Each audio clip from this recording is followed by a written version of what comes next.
Hello guys, magandang gabi and welcome sa aking YouTube channel. At ko lang po ipaalam sa inyo na may bago po akong update sa aking credit card na Union Gold Visa.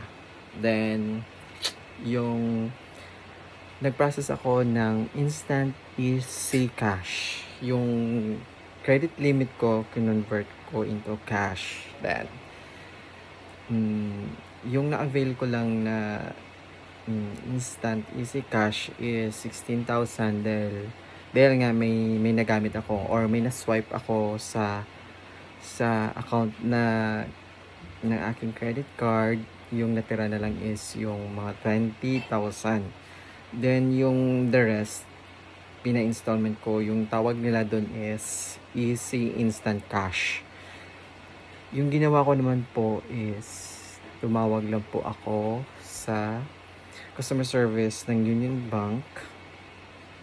Then, minsan pala, yung specialist nila doon sa pag-avail ng ng instant easy cash, kapag may na-receive kayong text sa cellphone number mo or sa Viber na may promo sila.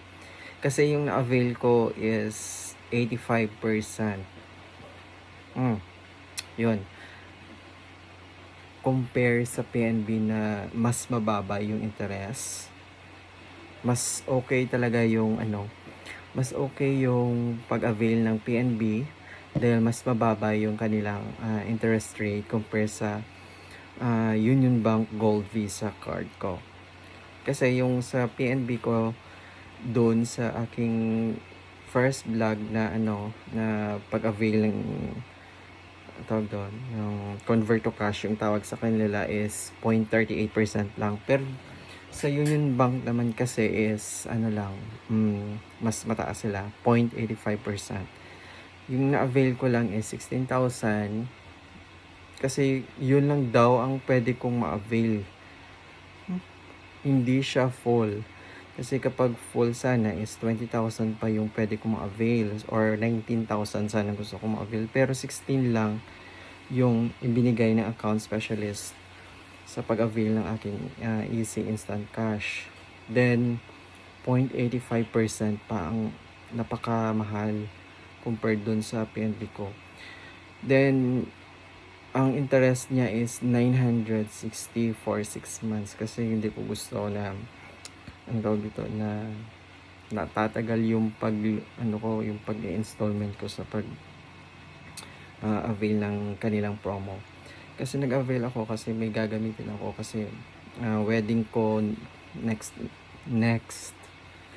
year na January. Kaya yun, nag-avail ako. Kaya share ko lang sa inyo na kapag halimbawa gusto niyo mag-avail ng mga convert to cash or easy instant cash, mas okay talaga si PNB kasi mas mababa ang kanilang interest rate compare sa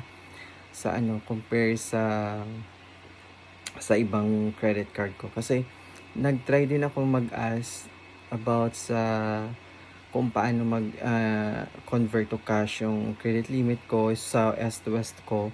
Mas malaki din yung interest nila compare sa Union Bank din. Mas okay talaga yung PNB kasi 0.38% at saka ang na-avail ko lahat yung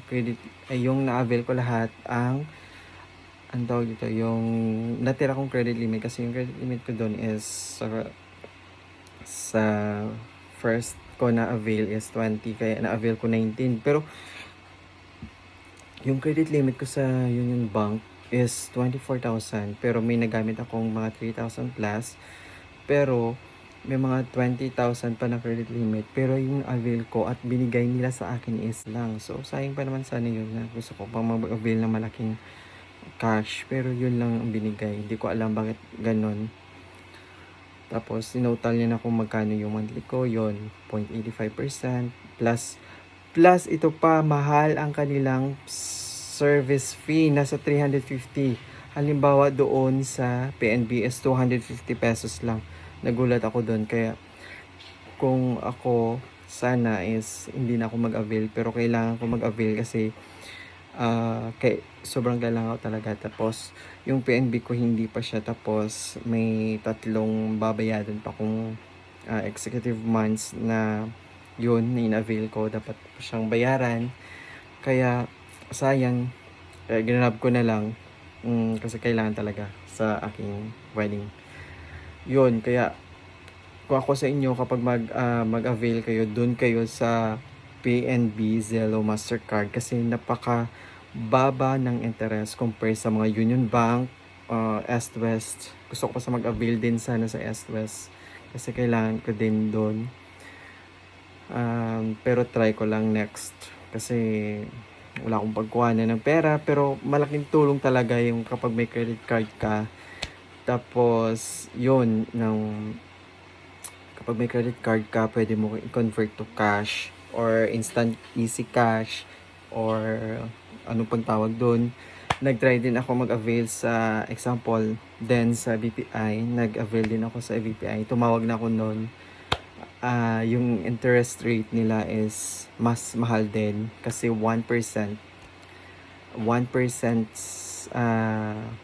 ang kanilang interest rate. Then kailangan sa BPI is may savings account ka, hindi pwede na halimbawa na doon ka may savings account sa BDO mo or something sa mga ibang banks, pwede lang i-deposit yung account, pero hindi pwede doon sa BPI. Dapat kailangan sa BPI ay may savings account ka talaga na kailangan mo mag-open doon sa branch nila, or kailangan mo din or pwede din na open account ka through online. Pero pipili ka kung saan branch mo kukunin yung debit card mo doon. Then kailangan mo magdala ng 2 valid IDs and then 3,000 na deposit para sa kanila, para sa iyong account doon. Kaya yon, hindi ako nag-avail sa BPI kasi ang dami pang mga requirements. Then mahal din siya, 1% interest rate. Mas okay na rin sa Union Bank, maasahan din kasi kahit 0.85%. Pero sa East West, hindi ko pa siya na itanong kung, kasi nung last tumawag ako doon, 0.75 ata, pero hanggang August lang. Pero titingnan ko ulit kung makaka-avail ako ulit ng mas mababa pang interest rate na i-offer nila. Kaya tanong lang kayo guys kung gusto mo may tanong about sa mga convert to cash, instant cash or easy cash.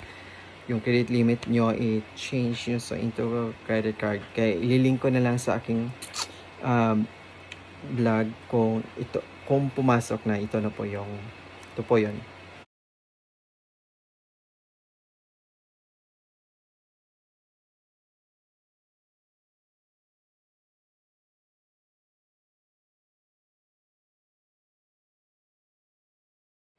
Then ayan, pumasok siya. Kaya dito na lang yung aking vlog guys. Kung gusto niyo magtanong or mag-avail din is pwede kayo mag-comment ulit. Okay, bye.